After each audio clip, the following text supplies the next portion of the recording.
And young people repeatedly are worried that they are entering a renting economy, not an ownership economy. That they want to be able to have the same access to buying a home and buying assets like their parents did. What does this bill do to help the next generation, specifically those that are graduating college, to be able to have their piece of the American dream, be able to own homes and not just be lifelong renters? Out of the blocks, I think we are going to see that it will increase real wages. It's going to bring down inflation. And for your generation, you've gotten a bad deal. That the Biden administration, the great inflation post-COVID, which they knew was coming, but they didn't care because they wanted to blow out the spending. They also put on substantial regulations. So, what happens was you got a demand shock from the government, but then all this regulation created the inflation. So, that created supply constraints. That's how you get inflation.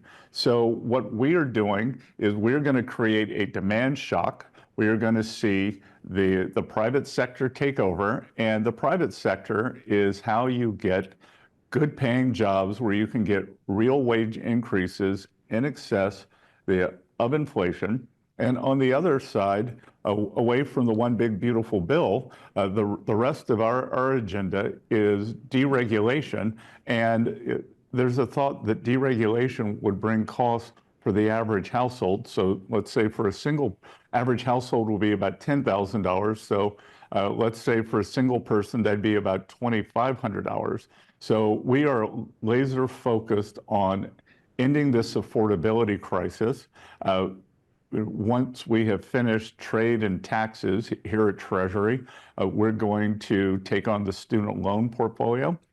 We don't have a solution for what's going on there, but I do think that just forgiving student debt was unacceptable. But yes, I do think that I think that there is a firm and humane way to deal with this student debt crisis. And we are going to be focused on that here at Treasury because, for many young Americans, they've started out post-college with the equivalent of a mortgage. So, we're going to be working on that. But, the real thing here, and again, it's depending on what you're doing, is, I started my career out, I lived on the tip wages. So no tax on wages was a pretty good start. For full shows, live and on demand, it's Salem News Channel.